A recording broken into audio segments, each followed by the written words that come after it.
তো ভূমিকম্প হলে করণীয় কি এবং ভূমিকম্প থেকে আত্মরক্ষার বিশেষ কোনো দোয়া আছে কিনা? উত্তর হলো যে ভূমিকম্প হলে একজন ঈমানদার আল্লাহর উপরে পরিপূর্ণভাবে তাওয়াক্কুল করবে, ভরসা করবে এবং আত্মরক্ষার জন্য সংশ্লিষ্ট বিষয়ে যারা বিশেষজ্ঞ আছেন তারা যে সমস্ত পরামর্শ দিয়ে থাকেন সেগুলোকে তারা আমল নিয়ে নিজেকে নিরাপদে রাখার চেষ্টা করবেন। সেই সাথে ভূমিকম্পের সময় কিংবা আগে থেকে সুস্থ স্বাভাবিক সময় থেকেই আল্লাহ রাব্বুল আলামিনের কাছে একটা দোয়া আমরা নিবেদন করতে পারি, যেই দোয়ার মাধ্যমে আল্লাহ সুবহানাহু ওয়া তাআলার কাছে ভূমিকম্পের মাধ্যমে ধ্বংস, মৃত্যু বা ক্ষয়ক্ষতি থেকে আমরা বেঁচে থাকতে পারি, আত্মরক্ষা করতে পারি।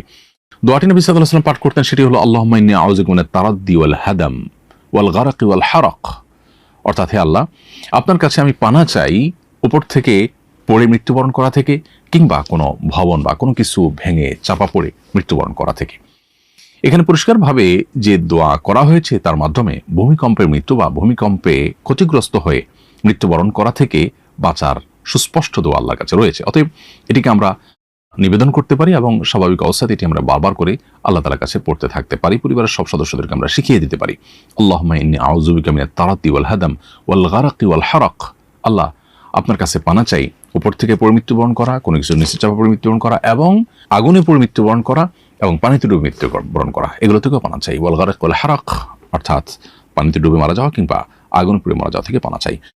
ওয়া আউযু বিকা আন ইয়াতাখাব্বাতানি আশ-শায়তান ইনদাল মাউত, আর মৃত্যুর সময় শয়তান আমাকে প্ররোচিত করে, প্রতারিত করে, ওয়াসওয়াসা দিয়ে, কুমন্ত্রণা দিয়ে বিভ্রান্ত করে বেঈমান করা থেকে আপনার কাছে পানা চাই। ওয়া আউযু বিকা আন আমুতা ফি সাবিলিকা মুদবিরা আও আমুতা লাদিগা, এবং আপনার রাহে কখনো জিহাদে গেলে আমি যেন পেছনে ফিরে না আসতে হয়, বরং আমি যেন জিহাদের সামনের দিকেই অগ্রসর হতে পারি এবং আমি যেন কখনো সাপের দংশনে মৃত্যুবরণ না করি।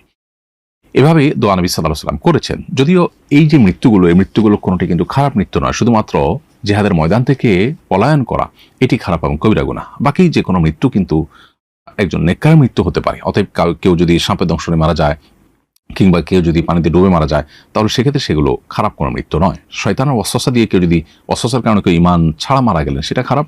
আবার সেই সাথে কেউ যদি আল্লাহর রাহে জিহাদ থেকে পলায়ন করেন, সেটা খারাপ। এর বাইরে বাকিগুলো কিন্তু স্বাভাবিক। তারপরেও আমরা সুস্থ স্বাভাবিক সময় আল্লাহর কাছে তওবা করে ভালোভাবে মৃত্যুবরণ করতে চাইব। কোনো ভবনের নিচে চাপা পড়ে, কোনো কঠিন পরিস্থিতিতে পড়ে ধুকে ধুকে মারা যাওয়া, এটা নিশ্চয়ই কারোর কাঙ্ক্ষিত বিষয় হতে পারে না।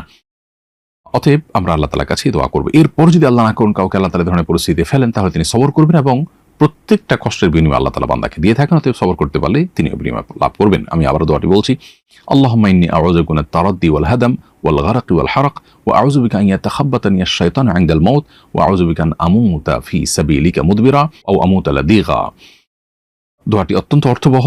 আল্লাহর রাহে থেকে আমরা পিছপা হয়ে পলায়ন করতে গিয়ে মারা যাওয়া এবং শয়তানের ওয়াসওয়াসা এটা নিয়ে মারা যাওয়া অত্যন্ত খারাপ এবং গর্হিত। আল্লাহ আমাদের সব ধরনের এই মৃত্যুগুলো থেকে হেফাজত করুন এবং স্বাভাবিক ঈমানের সাথে নেককারদের মৃত্যু আল্লাহ আমাদের সবাইকে নসিব করুন। ভূমিকম্পের সময় বাড়ি ভেঙে যদি কোনো মানুষ মারা যায়, তাহলে বাড়ির মালিক ক্ষতিপূরণ দিতে বাধ্য হবে কিনা? উত্তর হলো যে প্রথমত দেখতে হবে যে ভূমিকম্পে যে বাড়ি ক্ষতিগ্রস্ত হয়েছে সেখানে বাড়ি নির্মাণে কোনো ভায়োলেশন হয়েছে কিনা, সেখানে বড় ধরনের ত্রুটি ছিল কিনা। যদি এমন হয় যে যিনি বাড়ি তৈরি করেছেন, বাড়ি মালিক, তিনি ত্রুটিপূর্ণ বাড়ি তৈরি করেছেন, নকশার বরখেলাফ করেছেন, প্রচলিত নিয়মের ব্যত্যয় ঘটিয়েছেন, নিজের মন মতো করেছেন এবং তার এই কর্মকাণ্ডের মধ্য দিয়ে মানুষের জীবনকে হুমকির মধ্যে তিনি ফেলেছেন। ভূমিকম্প এত আহামরি কোনো ভয়াবহ মাত্রার ছিল না, কিন্তু তার ত্রুটির কারণে মানুষ মারা গেছে, তাহলে সেক্ষেত্রে তার দায়ভার তাকে নিতে বাধ্য করা হবে এবং সেটা শরিয়া আদালত থাকলে সেটা ক্ষয়ক্ষতি এবং সার্বিক অবস্থা বিবেচনা করে ফয়সালা দিবেন এবং তাকে ক্ষয়ক্ষতি নিতে বাধ্য করা হবে।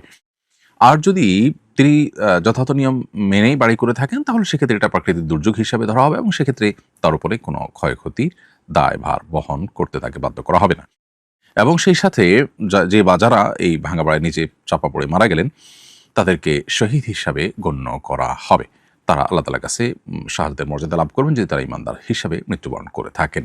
একজন সোশ্যাল মিডিয়ায় লিখেছে, ভূমিকম্প হলে পুরুষরা দৌড় দেয় আর নারীরা নিজের ওড়না খোঁজে। এরকম দুর্যোগ মুহূর্তে ওড়না ছাড়া বেরোলে গুনাহ হবে কিনা, শরীয়ত এক্ষেত্রে নির্দেশনা কি দেয়? প্রথম কথা হলো যে বা যারা সোশ্যাল মিডিয়াতে এই ধরনের কথা লিখছেন যে ভূমিকম্প হলে পুরুষরা দৌড় দেয় আর নারীরা ওড়না খোঁজে, এখানে নারীদের ওড়নার কারণে তারা কিছুটা পিছিয়ে আছে এরকম একটি ধারণা হয়তো তারা দেওয়ার চেষ্টা করছেন, জ্ঞাতসারে কিংবা নিজের অজান্তে।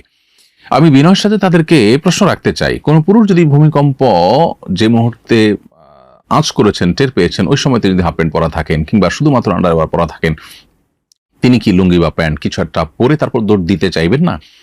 সেক্ষেত্রে তার এই যে একটা লুঙ্গি বা প্যান্ট কিছু একটা পরে অন্তত তাকে দৌড় দিতে হচ্ছে, এটাকে তিনি কি আসামের কাঠগড়া দাঁড় করাবেন? এটা খুবই কমন একটি ব্যাপার। আল্লাহ রাব্বুল আলামিন নারী এবং পুরুষকে সৃষ্টি করেছেন, প্রত্যেকের শরীরের কাঠামো আলাদা আলাদা বৈশিষ্ট্য দিয়ে সৃষ্টি করেছেন। অতএব একজন নারী তিনি তার লাজুকতা থেকে, তিনি তার সম্ভ্রম রক্ষার খাতিরে তিনি ওড়না খুঁজে তারপর